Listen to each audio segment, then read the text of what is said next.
Olá, alunos, espero que vocês estejam bem, né? Nossa aula hoje nós vamos conhecer um pouquinho sobre o presente do indicativo, né?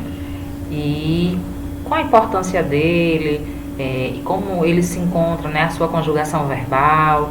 Vamos conhecer os sujeitos da língua espanhola. Então, nossa aula hoje é presente do indicativo. Então, vamos conhecer a definição do que seja verbo. Apesar que já conhecemos, é a mesma definição da língua portuguesa. Então, o verbo é uma palavra que designa ação ou estado de uma pessoa ou uma coisa. Ou seja, o verbo é o ato de realizar algo, né? Comi o quê? Uma pizza. Então, é um ato de fazer alguma coisa. E você, quando eu digo que eu comi, você idealiza que eu esteja comendo algo, uma pizza, comendo um prato saboroso de alguma coisa. Então, é o ato de realizar algo, tá bem? É uma ação. Então, o verbo é uma palavra formada por raiz e terminação. Então, a sua estrutura é realizada, formada pela raiz e terminação. Então, neste quadro, vocês podem observar que existem 3 verbos: presentear, beber e partir. Ao lado nós temos a raiz, né, de cada verbo: presente, bebe, parte. E as terminações, né, são 3 terminações. Então, primeira terminação AR, segunda terminação ER e terceira terminação IR. São as mesmas terminações da língua portuguesa, também são as mesmas na língua espanhola. Então, não há nenhuma dificuldade. Vamos conhecer agora quais são os sujeitos que compõem, né, que fazem parte da língua espanhola. Então, qual a importância de nós estudarmos o sujeito? Porque eles indicam quem está realizando a ação, né? Por isso que o sujeito é importante, né, no contexto de uma situação, porque nós vamos saber quem está praticando aquela ação. Então, nós temos os sujeitos, temos 3 pessoas do singular e temos 3 pessoas do plural. Eu, tu, ele, ela e usted.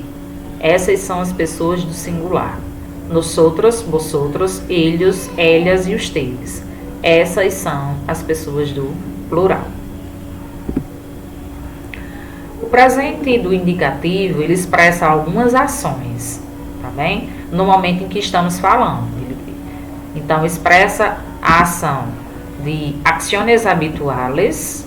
Então, ações habituais. Exemplo: miramos la tele sola noche. Então, miramos, né, o verbo mirar, conjugado no presente. Então, olhamos, a televisão somente à noite. Então, minha ação habitual. Também pode expressar o presente indicativo, lo que sucede no momento em que se habla. Então, o que acontece no momento que eu estou falando, né? Exemplo: te noto um pouco preocupado. Então, o verbo notar, né, te nota, a partir do momento que você está ao meu lado, eu estou lhe observando e ao mesmo tempo eu expressei a sua ação, né? Te noto um pouco preocupado, eu observei isso em você.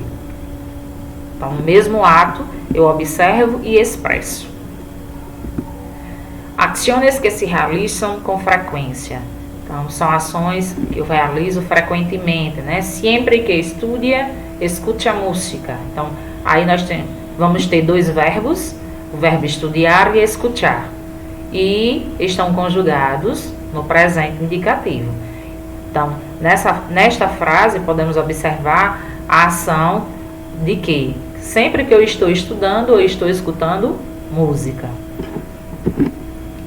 Hechos considerados verdades universales. São fatos considerados verdades universais. Fatos que todos nós conhecemos, temos esse conhecimento. La tierra gira alrededor del sol. Então, a Terra gira ao redor do Sol, uma verdade universal. E, por último, temos o futuro próximo. Expressar o futuro próximo. Então, mañana charlamos, mañana conversamos, Verbo chalar, conversar. Então, utilizamos sempre o presente indicativo para expressar um futuro próximo. Algo que, um exemplo, possa estar no período da manhã e algo que vai ser realizado no período da tarde, da noite ou no dia seguinte. Modelos de conjugações. Aqui nessa tabela nós temos 3 modelos de conjugação verbal. Temos o modelo de primeira conjugação com o verbo cantar, terminado em AR.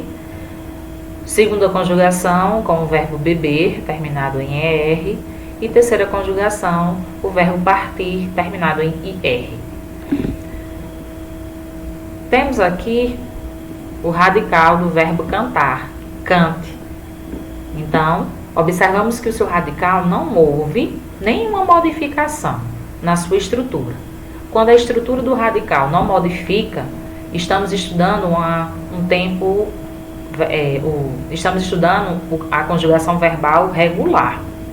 Quando esse radical, há modificações nele, ou uma perca de uma letra, ou um acréscimo de uma letra, indica que esse verbo é irregular, tá bem? Mas neste momento estamos, se vocês observarem o verbo cantar, no radical cante, o radical do verbo beber, bebe, e o radical do verbo partir, parte, não houve nenhuma alteração. Então, esses verbos são regulares. Ao lado de cada radical, aqui, por exemplo, do verbo cantar, nós temos algumas letras destacadas na cor vermelha. Essas letras são chamadas de desinências verbais. E qual a importância, professora? Bem, a desinência, ela expressa o momento, né, o tempo em que esse verbo foi conjugado e também indica qual é o sujeito que está praticando a ação. Então, nós temos a desinência O, né? Eu canto, desinência O. Tu cantas, desinência AS. Ele canta, desinência A. Então, temos aqui as 3 pessoas do singular. Para as 3 pessoas do plural, nós temos nosotros cantamos, desinência amos, primeira pessoa do plural. Vosotros cantais, aí, ais, para segunda pessoa do plural. Eles, elas cantam, AN para a terceira pessoa do plural. Temos aqui as desinências de segunda conjugação e terceira conjugação. Se vocês observarem, há apenas algumas modificações. Chama atenção para a primeira pessoa do plural e a segunda pessoa do plural. Nosotros bebemos, hemos, e vosotros bebeis, eis. Nosotros partimos, imos, e vosotros partis, is. Se vocês prestarem atenção, apenas nessas pessoas vai haver modificação. As demais pessoas são iguais, as desinências verbais são iguais para as terminações de segunda e terceira conjugação. Apenas com modificação para esses que estão destacados na cor verde. Aqui no quadro eu coloquei um segundo informe. Todos os verbos terminados na terceira pessoa do plural terminam em N. Então, se observarem, né, cantam, bebem, partem, todas terminaram com a letra N. Isso independente de qual verbo, pode ser qualquer verbo. Exemplo, estudar, comer, brincar e assim sucessivamente. Pode ser qualquer verbo. Há uma diferença da língua portuguesa para a língua espanhola. No português termina com M de Maria, a terceira pessoa do plural. Já na língua espanhola termina com N de nada. Graças por la atención y participación. E tenham um bom estudo.